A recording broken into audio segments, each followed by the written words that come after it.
اور دیکھ کہ وہ ایک دوسرے سے کیا گفتگو کرتے ہیں۔ خط پڑھ کر ملکہ نے کہا، اے سرداران قوم، پہنچایا گیا ہے میری طرف ایک عزت والا خط۔ یہ حضرت سلیمان کی طرف سے ہے، اور وہ یہ ہے کہ اللہ تعالیٰ کے نام سے شروع کرتا ہوں جو رحمان اور رحیم ہے۔ تم لوگ غرور و تکبر نہ کرو، میرے مقابلے میں چلے آؤ میرے پاس فرما بردار بن کر۔ ملکہ نے کہا، اے سرداران قوم، مجھے مشورہ دو اس معاملے میں کوئی حتمی فیصلہ نہیں کیا کرتی جب تک تم موجود نہ ہو۔ وہ کہنے لگے، ہم بڑے طاقتور سخت جنگجو ہیں اور فیصلہ کرنا آپ کے اختیار میں ہے، آپ غور کر لیں کہ کیا حکم دینا چاہتی ہیں۔ ملکہ نے کہا، اس میں شک نہیں کہ بادشاہ جب داخل ہوتے ہیں کسی بستی میں تو اسے برباد کر دیتے ہیں اور بنا دیتے ہیں وہاں کے معزز شہریوں کو ذلیل، اور یہی ان کا دستور ہے۔ اسی لیے جنگ کرنا دانش مندی نہیں، اور میں بھیجتی ہوں ان کی طرف ایک تحفہ، پھر دیکھوں گی قاصد کیا جواب لے کر لوٹتے ہیں۔ سو جب قاصد آپ کے پاس ہدیہ لے کر آیا تو آپ نے فرمایا، کیا تم لوگ مال سے میری مدد کرنا چاہتے ہو؟ سنو، جو عطا فرمایا ہے مجھے اللہ تعالیٰ نے وہ بہتر ہے اس سے جو تمہیں دیا ہے، بلکہ تم تو اپنے ہدیے پر پھولے نہیں سمائے۔ تو واپس چلا جا ان کے پاس، اور ہم آ رہے ہیں ان کی طرف ایسے لشکر لے کر جن کے مقابلے کی ان میں تاب نہ ہوگی، اور ہم یقیناً نکال دیں گے انہیں اس شہر سے ذلیل کر کے، اور وہ خوار اور رسوا ہو چکے ہوں گے۔ ان آیات میں حضرت سلیمان اور ہدہد کے واقعے کو بیان کیا جا رہا ہے، کیونکہ آپ کے پاس ہر قسم کے پرندے تھے۔ ایسے پرندے بھی تھے جن کی ڈیوٹی یہ ہوتی تھی کہ آپ جس چیز کو طلب کرتے وہ حاضر کر دیتے، اور جس طرح بادشاہوں کے دربار میں لشکری وقفے وقفے سے حاضر ہوتے رہتے ہیں، یہ پرندے بھی اپنی اپنی باری پر خدمت میں حاضر ہوتے رہتے تھے۔ ہدہد کی یہ ڈیوٹی تھی کہ جب صحرا میں سفر کرتے ہوئے پانی نہ مل سکتا تو یہ پانی کو تلاش کرتا، جیسے کہ حضرت ابن عباس رضی اللہ عنہ اور کئی دیگر مفسرین کی روایت سے ثابت ہے۔ ہدہد کو اللہ تعالیٰ نے یہ خصوصیت بخشی ہے کہ وہ پانی کو زمین کی تہ سے بھی دیکھ لیتا ہے۔ جہاں ہدہد پانی کی نشاندہی کرتا، اس جگہ پر کنواں کھود کر پانی حاصل کر لیا جاتا، اور صحرا میں لوگ اس سے اپنی پیاس بجھاتے اور دوسری ضروریات بھی استعمال کرتے۔ ایک دن حضرت سلیمان نے ہدہد کو طلب فرمایا تو وہ اپنی خدمت کی جگہ سے غائب پایا گیا۔ اس پر حضرت سلیمان نے فرمایا، کیا وجہ ہے کہ آج وہ غائب ہے، اپنی خدمت کی جگہ پر موجود نہیں، یا مجھے نظر نہیں آ رہا؟ ساتھ ہی حضرت سلیمان نے دھمکی دی کہ اگر وہ غائب ہوا تو اسے سخت سزا کا سامنا کرنا پڑے گا، یا تو میں اسے ذبح کر دوں گا، یا پھر اسے اپنے غائب ہونے کی کوئی مناسب دلیل لانا پڑے گی جو اسے ہلاکت سے بچا سکے۔ ہدہد کچھ دیر تک کے لیے غائب رہا، پھر حاضر خدمت ہوا اور عرض کیا، میں ایسی خبر لے کر آیا ہوں جس سے آپ واقف نہیں تھے۔ میں سبا کے متعلق ایک سچی خبر لے کر آیا ہوں، اور وہ خبر یہ ہے کہ سبا میں ایک عورت ہے جو بادشاہی کر رہی ہے، اسے دنیا کی ہر نعمت میسر ہے، اس کے ساتھ ساتھ وہ ایک عظیم تخت کی مالک ہے۔ ہدہد نے یمن کے علاقوں میں ملکہ، اس کے وزراء اور آیان حکومت کے بارے میں تمام تفصیلات بتائیں۔ یہ بھی بتایا کہ بادشاہ کی چونکہ نرینہ اولاد نہیں تھی، اس لیے اس کی وفات کے بعد اس کی بیٹی کو وہاں کے عوام نے اپنا بادشاہ مقرر کر دیا ہے، اور وہ باپ کے تاج کی وارث قرار پائی ہے۔ اس ملکہ کا نام بلقیس بنت سیری تھا۔ حضرت سلیمان نے ہدہد کی باتوں کو سن کر ملکہ بلقیس کے نام ایک خط ارسال فرمایا، جس میں اسے اللہ اور اس کے رسول کی اطاعت کی تبلیغ کی، اور لکھا کہ میرے سامنے اپنے آپ کو جھکا دے اور فرما بردار بن کر حاضر ہو جا۔ ہدہد نے خط لیا اور بلقیس کے پاس پہنچ گیا۔ بلقیس اپنے محل میں اکیلی بیٹھی ہوئی تھی۔ ہدہد نے خط پھینک دیا۔ بلقیس نے اٹھایا، پڑھا اور اس کے مندرجات پر غور و خوض کرنے لگی، لیکن کسی فیصلے پر نہ پہنچی۔ فوراً دربار منعقد کیا، آیان مملکت حاضر ہوئے، مسئلہ ان کے سامنے رکھا۔ بلقیس نے خط سنانے کے بعد اپنے آیان مملکت سے مشورہ کیا کہ ہمیں ان نئے نازک حالات میں کیا کرنا چاہیے۔ ان لوگوں نے اپنی ملکہ کا کمال احترام کیا، بڑے ادب سے گزارش کی کہ ہم آپ کے غلام ہیں، جو آپ کا فیصلہ ہوگا وہی منظور کیا جائے گا۔ بلقیس نے کہا، میں تمہاری عدم موجودگی میں کوئی فیصلہ نہیں کرتی، اس لیے مجھے مشورہ دو۔ وہ کہنے لگے، ہم بڑی طاقتور قوم ہیں اور دشمن کو جواب دینے کی ہم میں سکت اور حوصلہ موجود ہے۔ اگر آپ کا حکم ہوا تو ہم جنگ کی راہ اختیار کرتے ہیں۔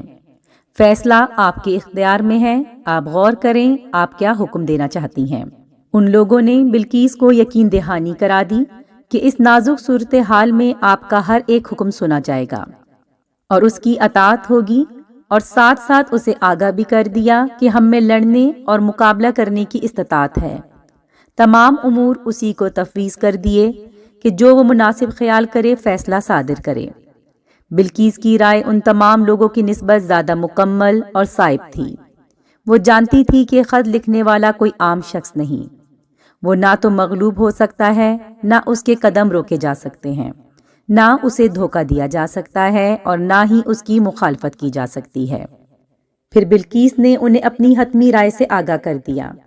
کہنے لگی کہ یاد رکھو، اگر وہ بادشاہ ہماری اس مملکت کو فتح کرنے میں کامیاب ہو گیا تو سارا بوجھ اور ساری شدت صرف اور صرف مجھے اٹھانا ہوگی۔ میرا فیصلہ یہ ہے کہ میں کچھ تحفے بھیج رہی ہوں، دیکھیں قاصد کیا پیغام لاتا ہے، اس کی معلومات میں آخری فیصلہ کیا جائے گا۔ دراصل وہ حضرت سلیمان علیہ السلام کو پرکھنا چاہتی تھی کہ وہ کس قسم کا بادشاہ ہے۔ اس نے تحائف دے کر ایک قاصد روانہ کیا۔ وہ جانتی تھی کہ نبی سلیمان تحفے قبول نہیں کرتے، اور وہ یہ بھی نہیں جانتی تھی کہ ان کے لشکر میں لڑنے کی طاقت کس حد تک ہے۔ حضرت سلیمان نے بلقیس کے قاصد سے فرمایا، جبکہ اس گفتگو کو اور لوگ بھی سن رہے تھے، تو اپنے یہ تحفے لے کر وہیں چلا جا جہاں سے لے کر آیا ہے۔ میرے پاس اللہ تعالیٰ کی عطا کردہ وہ نعمتیں ہیں، وہ دولت ہے، وہ تحفے ہیں اور ایسے خدمت گزار ہیں کہ تم ان کا تصور بھی نہیں کر سکتے۔ جن تحفوں پر تم اتنے نازا فرحاں ہو، اللہ کی عطا کردہ نعمتوں کے سامنے ان کی کوئی حیثیت نہیں۔ میں ایسے لشکر روانہ کروں گا جس کے مقابلے کی تم میں سکت نہیں ہوگی، نہ تم اس لشکر کا راستہ روک سکو گے، نہ اس کے بڑھتے ہوئے قدموں کو روک سکو گے، نہ ان کے ساتھ قتال کرنے کی تم میں سکت ہوگی۔ وہ لشکر تمہیں در بدر کر کے رکھ دے گا، تمہیں اپنے شہروں کو چھوڑنے پر مجبور کر دے گا۔ وہ لشکر تمہیں ذلیل و خوار کر دے گا، تمہاری عزت خاک میں مل جائے گی، ذلت و رسوائی تمہارا مقدر ٹھہرے گی اور تم سب فنا کے گھاٹ اتار دیے جاؤ گے۔ اللہ کے نبی حضرت سلیمان علیہ السلام کی طرف سے جب انہیں یہ پیغام پہنچا تو ان کے سامنے اطاعت و فرمانبرداری کے سوا کوئی اور راستہ نہیں تھا۔ اسی وقت آپ کی بات کو قبول کر لیا۔ تمام اپنی ملکہ کی معیت میں ہاتھ باندھے سر جھکائے حضرت سلیمان کی خدمت میں حاضری کے لیے چل دیے۔ جب حضرت سلیمان کو اطلاع ملی کہ ملکہ سبا اپنے خاصان مملکت کی معیت میں حاضری دینے آ رہی ہے تو آپ جنوں سے مخاطب ہوئے جو آپ کے لیے مسخر کر دیے گئے تھے۔ حضرت سلیمان نے جنات سے مطالبہ کیا کہ وہ بلقیس کا معروف تخت لے آئیں جس پر وہ بیٹھ کر فیصلہ سناتی ہے۔ ایک جن نے کہا کہ میں اس تخت کو آپ کی خدمت میں پیش کرنے کی طاقت بھی رکھتا ہوں، بلا کمی و پیشی وہ آپ کی خدمت میں حاضر ہوگا۔ مختصر سے وقت میں بلقیس کے تخت کو یمن سے بیت المقدس میں اپنے سامنے دیکھ کر حضرت سلیمان علیہ السلام نے اللہ تعالیٰ کی بارگاہ میں عرض کی، یہ میرے رب کا فضل ہے اور اس کا فضل اپنے بندے پر ایک آزمائش ہے کہ کیا وہ شکر بجا لاتا ہے یا کفران نعمت کی روش اختیار کرتا ہے۔ شکر کا فائدہ تو شکر کرنے والے کو پہنچتا ہے۔ میرا رب شکر کرنے والوں کے شکر سے بے نیاز ہے اور اسے کفر کرنے والوں کا کفر کوئی نقصان نہیں پہنچا سکتا۔ بس حضرت سلیمان علیہ السلام نے حکم دیا کہ اس تخت میں جڑے زیورات میں کچھ تبدیلی کی جائے اور اسے بلقیس کے لیے ایک غیر معروف تخت بنا دیا جائے۔ مقصد یہ تھا کہ اس کی فہم و فراست اور عقل دانش کا اندازہ لگایا جائے، لہٰذا آپ نے فرمایا، یہ بلقیس کی فطانت اور کمال عقل مندی کا ثبوت تھا، کیونکہ اس کے نزدیک یہ وہ تخت نہیں ہو سکتا تھا کیونکہ وہ تو اسے پیچھے سرزمین یمن میں چھوڑ آئی تھی، اور یہ بات اس کے وہم و گمان میں بھی نہیں آ سکتی تھی کہ یہ کوئی کارنامہ بھی سر انجام دے سکتا ہے کہ اتنی مسافت سے اتنا بڑا تخت تھوڑی سی ہی دیر میں بیت المقدس میں حاضر کر دیا جائے۔ اللہ تعالیٰ نے حضرت سلیمان اور ان کی قوم کے متعلق خبر دیتے ہوئے فرمایا، حضرت سلیمان نے بلقیس کو سورج کی عبادت سے روکا۔ بلقیس اور اس کے ہم قوم سورج کی عبادت کسی دلیل کی بنا پر نہیں کرتے تھے، بلکہ اپنے آباء و اجداد کی پیروی کرتے ہوئے انہوں نے اس باطل دین کو اختیار کر رکھا تھا۔ حضرت سلیمان نے بلقیس کی آمد سے پہلے یہ حکم دے رکھا تھا کہ شیشے کا ایک محل تعمیر کیا جائے اور اس کا فرش اس انداز سے بنایا جائے کہ نیچے پانی چلتا نظر آئے۔ محل کی چھت بھی شیشے کی ہو اور فرش کے نیچے پانی میں مچھلیاں اور دوسرے آبی جانور چھوڑ دیے جائیں۔ جب یہ محل تعمیر ہو چکا تو بلقیس بھی آ پہنچی۔ حضرت سلیمان اسی محل میں تخت پر جلوہ افروز ہوئے اور حکم دیا کہ ملکہ اور اس کے آیان مملکت کو پیش کیا جائے۔ جب بلقیس نے اس فرش کو دیکھا تو سمجھی کہ گہرا پانی ہے، اس لیے دونوں پنڈلیوں سے کپڑا اٹھایا۔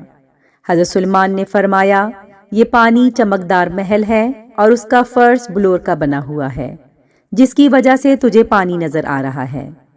بلقیس کی آنکھیں کھل گئیں، بارگاہ خداوندی میں عرض کیا، رب العالمین، میں آج تک اپنے آپ پر ظلم ڈھاتی رہی ہوں، میں حضرت سلیمان کے معبود اللہ پر ایمان لاتی ہوں۔ حضرت سلیمان کو بیت المقدس کی تعمیر نو کی سعادت حاصل ہوئی۔ تعمیر اول حضرت یعقوب علیہ السلام کے ہاتھوں سر انجام پائی تھی۔ نبی کریم صلی اللہ علیہ وآلہ وسلم نے فرمایا، جب حضرت سلیمان نے بیت المقدس کی تعمیر مکمل کی تو اللہ تعالیٰ سے 3 دعائیں کی۔ اللہ تعالیٰ نے ان کی 2 دعاؤں کو شرف قبولیت عطا فرمایا اور ہم امید کرتے ہیں کہ تیسری دعا ہمارے لیے ہے۔ انہوں نے ایک دعا یہ کی، میرا فیصلہ تیرے فیصلے کے مطابق ہو۔ اللہ تعالیٰ نے ان کی یہ دعا قبول کی۔ دوسری دعا میں انہوں نے اللہ تعالیٰ سے ایسے ملک کی التجا کی جو ان کے بعد کسی اور کے نصیب میں نہ ہو۔ اللہ تعالیٰ نے ان کی یہ دعا بھی سن لی، اور انہوں نے تیسری دعا یہ کی کہ محض عبادت کی غرض سے جو شخص اس مسجد میں آئے تو اس حال میں نکلے کہ اس کے سارے گناہ معاف ہو چکے ہوں اور وہ اس طرح پاک صاف ہو چکا ہو جیسے کہ وہ ابھی ماں کے پیٹ سے پیدا ہوا ہو۔ اور رسول کریم صلی اللہ علیہ وآلہ وسلم نے فرمایا، ہم امید کرتے ہیں کہ یہ چیز اللہ تعالیٰ نے ہمیں عطا کر دی ہے۔ اللہ تعالیٰ سورہ انبیاء میں فرماتے ہیں، اور یاد کرو داؤد اور سلیمان کو جب وہ فیصلہ کر رہے تھے ایک کھیتی کے جھگڑے کا، جب رات کے وقت چھوٹ گئیں اس میں ایک قوم کی بکریاں، اور ہم ان کے فیصلے کا مشاہدہ کر رہے تھے، سو ہم نے سمجھا دیا وہ معاملہ سلیمان کو، اور ان سب کو ہم نے بخشا تھا حکم اور علم۔ اسلاف ذکر کرتے ہیں کہ ایک شخص کا انگوروں کا کھیت تھا جس میں دوسری قوم کی بکریاں چھوٹ گئیں اور اسے چٹ کر گئیں۔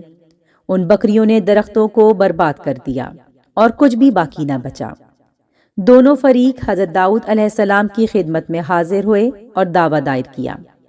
فریقین کی گفتگو سن کر حضرت داؤد نے یہ فیصلہ دیا کہ ریوڑ کا مالک اس نقصان کی قیمت ادا کرے۔ جب فریقین عدالت سے باہر آئے تو حضرت سلیمان نے پوچھا، اللہ تعالیٰ کے نبی نے کیا فیصلہ فرمایا ہے؟ تو انہوں نے صورتحال بیان کی۔ حضرت سلیمان نے فرمایا، اگر میں ہوتا تو یہ فیصلہ دیتا کہ بکریاں کھیت والے کو دے دی جائیں اور وہ اس وقت تک ان کا دودھ اور اون سے فائدہ حاصل کرتا رہے جب تک کہ باغ صحیح ہو کر پھل نہ دینے لگ جائے، اور جب باغ میں پھل لگ جائیں تو بکریاں مالک کو دے دی جائیں اور باغ والے کے حوالے کر دیا جائے۔ یہ بات حضرت داؤد علیہ السلام کے گوش گزار ہوئی تو آپ نے اپنا فیصلہ تبدیل کر دیا اور حضرت سلیمان کے مطابق فیصلہ دیا۔ حضرت ابو ہریرہ سے روایت ہے کہ نبی کریم صلی اللہ علیہ وآلہ وسلم نے فرمایا، 2 عورتیں جا رہی تھیں، دونوں کے پاس ایک ایک بچہ تھا، بھیڑیا جھپٹا اور ایک عورت کا بچہ لے بھاگا، دونوں جھگڑنے لگیں۔ بڑی کہنے لگی، بھیڑیے نے تیرا بچہ لے گیا ہے۔ چھوٹی نے کہا، نہیں، بھیڑیا تیرا بچہ کھا گیا ہے۔ دونوں حضرت داؤد علیہ السلام کی خدمت میں فیصلہ کروانے کے لیے حاضر ہوئیں۔ آپ نے فیصلہ بڑی کے حق میں کر دیا۔ دونوں حضرت سلیمان کے پاس پہنچی۔ آپ نے ارشاد فرمایا، چھری لائی جائے تاکہ میں بچے کو 2 حصوں میں کاٹ کر ان میں سے ہر ایک کو ایک ایک حصہ دے دوں۔ جو عمر میں چھوٹی تھی وہ چیخ اٹھی، اللہ آپ پر رحم کرے، ایسا نہ کیجیے، یہ بچہ بڑی کا ہے، اسی کو دے دیجیے۔ حضرت سلیمان سمجھ گئے کہ بچہ اسی کا ہے اور وہ اسے ہلاکت سے بچانا چاہتی ہے، ممتا کے جذبے کے تحت کہہ رہی ہے کہ یہ بڑی کا بچہ ہے، آپ نے فیصلہ چھوٹی کے حق میں دے دیا۔ اللہ تعالیٰ نے حضرت سلیمان کی تعریف کی اور بتایا یہ علم خاص ہمارا عطا کردہ ہے، اور حضرت سلیمان کی تعریف کے بعد ان کے والد حضرت داؤد علیہ السلام کی بھی تعریف فرمائی۔ سورہ انبیاء میں اللہ تعالیٰ فرماتے ہیں، چلتی تھی وہ ہوا ان کے حکم سے اس سرزمین کی طرف جسے ہم نے بابرکت بنا دیا تھا، اور ہم ہر چیز کو جاننے والے تھے، اور ہم نے مسخر کر دیے شیطانوں میں سے جو سمندروں میں غوطہ زنی کرتے ان کے لیے، اور کیا کرتے تھے طرح طرح کے اور کام، اور ہم ہی ان کے نگہبان تھے۔ اللہ تعالیٰ سورہ صاد میں فرماتے ہیں، پس ہم نے ہوا کو آپ کا فرما بردار بنا دیا، چلتی تھی آپ کے حسب حکم و آرام سے جدھر آپ چاہتے، اور سب دیو بھی ماتحت کر دیے، کوئی معمار اور کوئی غوطہ خور، اور ان کے علاوہ جو سرکش تھے باندھ دیے گئے زنجیروں میں۔ اے سلیمان، یہ ہماری عطا ہے، چاہے احسان کر چاہے اپنے پاس رکھ، تم سے باز پرس نہ ہوگی، اور بے شک انہیں ہمارے ہاں بڑا قرب حاصل ہے اور خوبصورت انجام۔ جب حضرت سلیمان علیہ السلام نے اللہ تعالیٰ کی خوشنودی کے لیے گھوڑوں کو ذبح کر ڈالا اور اللہ تعالیٰ نے ہوا کی صورت میں نعم البدل عطا فرمایا، یہ ہوا گھوڑوں سے زیادہ تیز، زیادہ قوی اور زیادہ عظمت کی مالک تھی۔ یہ ایک ایسی سواری تھی جس پر سوار کرتے ہوئے حضرت سلیمان کو کسی مشکل کا سامنا نہ کرنا پڑتا۔ آپ جس طرف جس ملک کو تشریف لے جاتے، ہوا خدمت کے لیے تیار رہتی۔ آپ کے لیے لکڑی کا ایک تخت بنایا گیا تھا، اور یہ تخت اتنا بڑا تھا کہ اس پر ضرورت کی تمام چیزیں رکھی جا سکتی تھیں، مثلاً پختہ مکانات، محلات، خیمے، سامان، گھوڑے، اونٹ اور دوسری بوجھل چیزیں۔ ان کے علاوہ انسان اور جنات اور دوسرے کئی حیوانات اور پرندے۔ جب حضرت سلیمان علیہ السلام سفر کا ارادہ فرماتے، سیر کی غرض سے ملک سے باہر جانا ہوتا یا جنگ کی غرض سے کسی دشمن یا کسی دوسرے بادشاہ کی طرف سفر کرنا مقصود ہوتا، تو تمام سامان اس تخت پر رکھ دیا جاتا، اور حضرت سلیمان ہوا کو حکم دیتے، وہ اس تخت کو اٹھا لیتی اور بلندی پر پہنچا دیتی۔ جب یہ تخت بہت بلندیوں پر پہنچ جاتا تو باد صبا کو حکم ہوتا اور وہ اس تخت کو اٹھا کر چلنے لگتی۔ اگر سفر تیزی سے طے کرنا مقصود ہوتا تو آندھی خدمت کے لیے تیار ہوتی اور جہاں چاہتے تشریف لے جاتے۔ اللہ تعالیٰ سورہ سبا میں فرماتے ہیں، اور ہم نے مسخر کر دی سلیمان کے لیے ہوا، اس کی صبح کی منزل 1 ماہ کی ہوتی اور شام کی منزل 1 ماہ کی ہوتی، اور ہم نے جاری کر دیا ان کے لیے پگھلے ہوئے تانبے کا چشمہ، اور کئی جن ان کے تابع کر دیے، جو کام میں جتے رہتے ان کے سامنے ان کے رب کی اذن سے، اور جو سرتابی کرتا ان میں سے ہمارے حکم کی تعمیل سے، تو ہم اسے چکھاتے بھڑکتی ہوئی آگ کا عذاب۔ وہ بناتے آپ کے لیے جو آپ چاہتے، پختہ عمارتیں، مجسمے، بڑے بڑے لگن جیسے حوض ہوں، اور بھاری دیگیں جو چولہوں پر جمی رہیں۔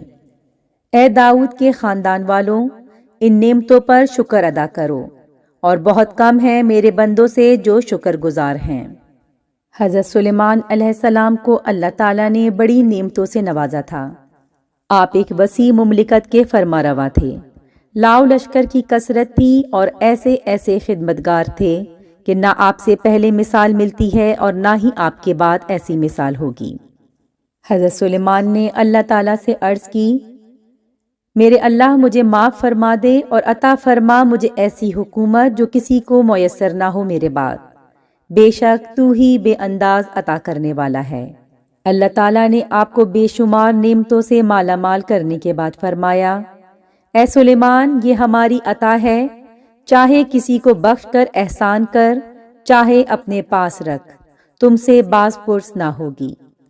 یعنی اللہ تعالیٰ نے آپ کو نواز دیا ہے، اب آپ چاہیں عطا کریں اور جسے چاہیں محروم کر دیں، آپ سے کوئی حساب نہیں لیا جائے گا، آپ اپنی مرضی سے اس میں تصرف کریں۔ اللہ تعالیٰ نے آپ کو ان نعمتوں کا مالک بنا دیا ہے، آپ جو چاہیں کریں، اس پر آپ کا محاسبہ نہیں ہوگا۔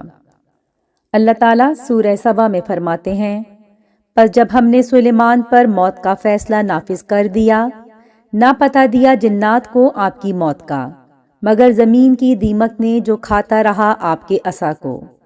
پس جب آپ زمین پر آ رہے تو جنوں پر یہ بات کھل گئی کہ اگر وہ غیب کو جانتے ہوتے تو اتنا عرصہ نہ رہتے اس رسوا کن عذاب میں۔ حضرت ابن عباس سے روایت ہے کہ نبی کریم صلی اللہ علیہ وآلہ وسلم نے فرمایا، اللہ کے نبی حضرت سلیمان علیہ السلام جب نماز پڑھ رہے ہوتے تو سامنے اگا ہوا درخت دیکھتے۔ آپ اس درخت سے پوچھتے تیرا نام کیا ہے؟ وہ اپنا نام بتاتا۔ آپ پوچھتے تو کس مقصد کے لیے ہے؟ تو وہ بتاتا کہ میں فلاں مقصد کے لیے ہوں، یعنی خوراک ہوں یا دوا۔ آپ اس کے کہنے کے مطابق اسے استعمال میں لاتے۔ ایک دن وہ نماز پڑھ رہے تھے تو کیا دیکھتے ہیں کہ ان کے سامنے ایک درخت اگ آیا ہے۔ حضرت سلیمان نے اس سے کہا تیرا نام کیا ہے؟ درخت نے بتایا میرا نام خروب ہے۔ آپ نے فرمایا تو کس لیے ہے؟ درخت نے بتایا اس گھر کو خراب کرنے کے لیے۔ حضرت سلیمان نے دعا کی، اے اللہ جنوں کو میری موت سے بے خبر رکھنا تاکہ لوگوں کو معلوم ہو جائے کہ جن غیب نہیں جانتے۔ حضرت سلیمان نے لکڑی کو چھیل کر ایک عصا بنایا اور اس پر 1 سال تک ٹیک لگا کر کھڑے رہے اور جن کام کرتے رہے۔ دیمک نے اندر سے اس عصا کو کھا ڈالا۔ حضرت سلیمان علیہ السلام گر پڑے تو لوگوں کو معلوم ہو گیا کہ جن اگر غیب جانتے تو 1 سال تک سخت مشقت میں نہ پڑے رہتے۔ حضرت ابن عباس اور کئی دیگر صحابہ کرام رضی اللہ عنہم سے روایت ہے کہ حضرت سلیمان علیہ السلام سال یا 2 سال یا اس سے کم بیت المقدس میں خلوت نشین ہوتے، کھانے پینے کا سامان ساتھ لے جاتے۔ جب آپ کا وصال ہوا اس بار آپ کھانے پینے کی چیزیں لے کر بیت المقدس میں تشریف لے گئے تو شروع دن سے جب آپ صبح سویرے دیکھتے تو ایک درخت اگ چکا ہوتا۔ آپ اس کے پاس جاتے، اس کا نام پوچھتے۔ درخت اپنا نام بتاتا اور کہتا کہ میں فلاں مقصد کے لیے یا فلاں دوا کے لیے اگایا گیا ہوں۔ پس آپ اسے اپنے استعمال میں لاتے، حتیٰ کہ ایک درخت اگ آیا جس کو خروبہ کہا جاتا تھا۔ حضرت سلیمان نے اس سے پوچھا تیرا نام کیا ہے؟ درخت نے کہا میں خروبہ ہوں۔ آپ نے پوچھا تو کس لیے اگا ہے؟ اس نے کہا میں اس عبادت گاہ کو مسمار کرنے کے لیے اگا ہوں۔ حضرت سلیمان نے فرمایا میرے جیتے جی اللہ تعالیٰ اس کو مسمار نہیں کرے گا، لگتا ہے تو میری ہلاکت کے لیے ہے، حالانکہ کہتا یہ ہے کہ میں بیت المقدس کو مسمار کرنے کے لیے آیا ہوں۔ آپ علیہ السلام نے اسے اکھیڑ ڈالا اور اپنے باغ میں لگا دیا۔ پھر آپ حجرے میں داخل ہو گئے اور اپنی عصا پر ٹیک لگا کر نماز پڑھنے لگے۔ اسی حالت میں آپ فوت ہو گئے مگر جنوں کو اس کا علم نہ ہو سکا، اسی لیے وہ کام میں لگے رہے، کیونکہ انہیں اندیشہ تھا کہ آپ باہر نکلیں گے تو سزا دیں گے۔ جنات محراب کے ارد گرد جمع تھے اور محراب میں روشن دان تھے، آپ کے آگے بھی اور پیچھے بھی۔ ایک شیطان جو نکلنا چاہتا تھا اس نے کہا اگر میں اس طرف داخل ہو کر دوسری طرف سے نکل گیا۔ شیطان محراب میں اگر حضرت سلیمان علیہ السلام کو دیکھتا تو جل جاتا، پس اس نے حضرت سلیمان علیہ السلام کی آواز نہ سنی، پھر واپس لوٹا اور آواز نہ سنی، پھر لوٹا مسجد میں گیا لیکن جلا نہیں۔ اس نے حضرت سلیمان علیہ السلام کی طرف دیکھا تو وہ گرے پڑے تھے اور روح جسد انصری میں موجود نہیں تھی۔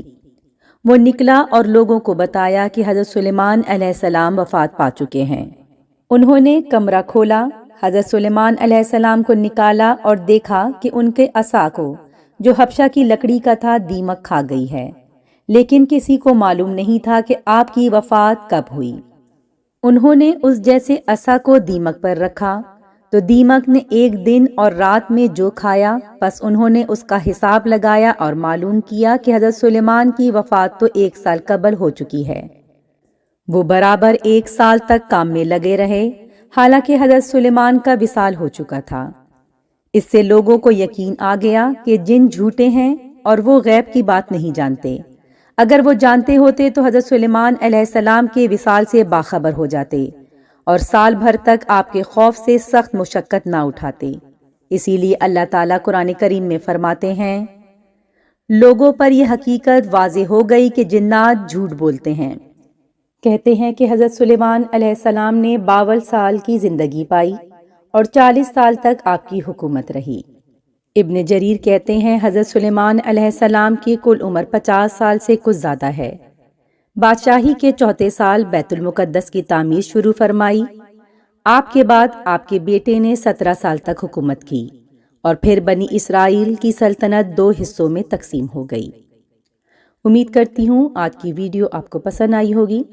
نیکسٹ ویڈیو میں انشاءاللہ پھر ملاقات ہوتی ہے، جب تک کے لیے اللہ حافظ۔